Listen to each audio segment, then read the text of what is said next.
बिस्मिल्लाहिर्रहमानिर्रहीम। अस्सलामु अलैकुम।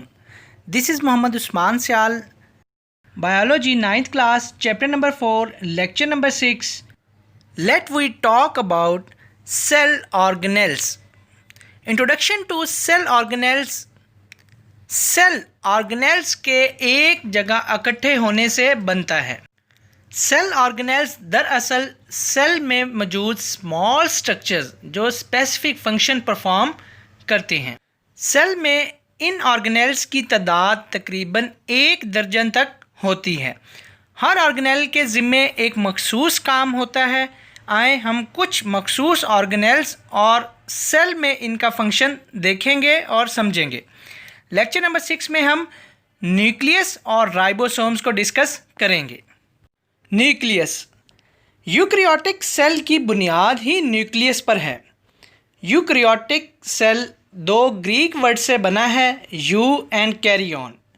यू का मतलब है वेल, गुड, ट्रू और कैरी ऑन का मतलब है न्यूक्लियस। यूकैरियोटिक सेल का मतलब सेल में ट्रू न्यूक्लियस, मतलब सेल में वाजिया न्यूक्लियस का होना। जिस सेल में वाजिया न्यूक्लियस होगा उसको हम यूकैरियोटिक सेल कहते हैं। और प्रोकैरियोटिक सेल में न्यूक्लियस की वॉल ना होने की वजह से डीएनए आज़ादाना तौर पर सेल में फ्लोट करता है। यूकैरियोटिक सेल की एग्जांपल्स प्लांट सेल और एनिमल सेल हैं।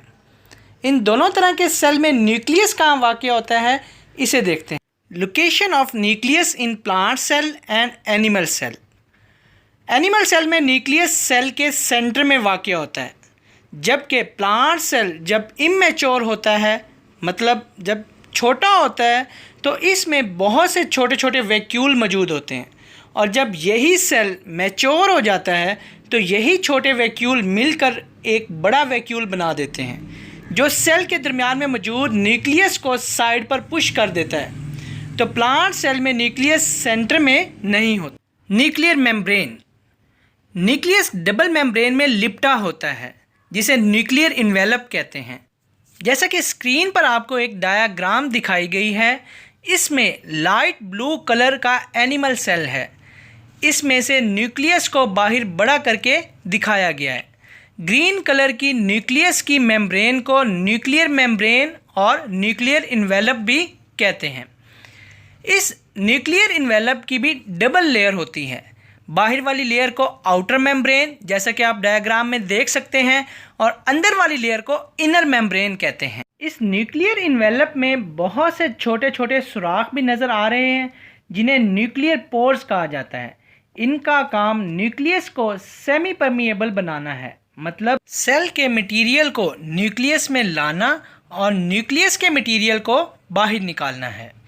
न्यूक्लियस के अंदर मौजूद फ्लूइड को न्यूक्लियोप्लाज्म कहते हैं। इसी न्यूक्लियोप्लाज्म में क्रोमोसोम्स और एक या एक से ज़्यादा न्यूक्लियोलस होते हैं।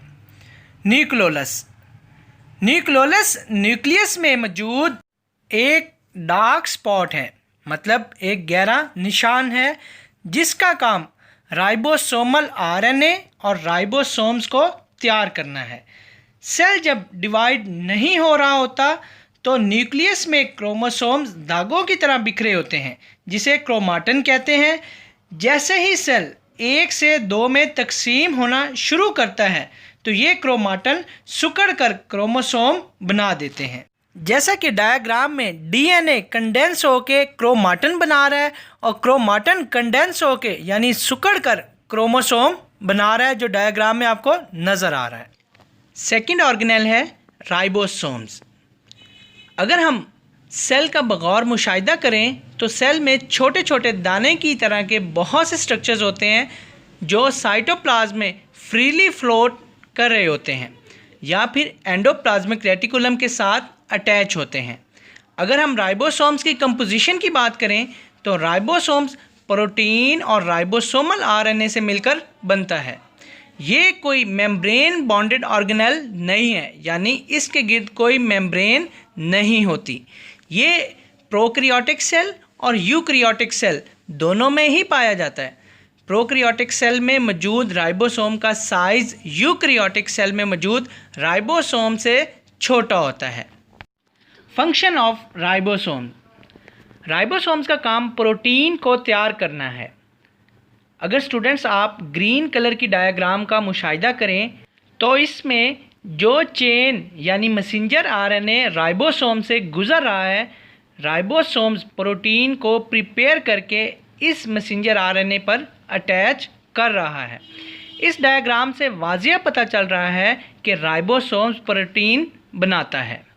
इस डायग्राम में जो प्रोसेस हो रहा है इसको ट्रांसलेशन कहते हैं और ये टॉपिक आप डिटेल में 10th बायोलॉजी में पढ़ेंगे। प्रोटीन सेल के लिए बहुत अहम होती है। जब राइबोसोम्स काम नहीं कर रहा होता तो ये अपने आप को दो हिस्सों में तकसीम कर लेता है, मतलब दो यूनिट्स में तकसीम कर लेता है, लार्जर सब यूनिट और स्मॉलर सब यूनिट, जैसे कि डायग्राम में आपको नज़र आ रहा है।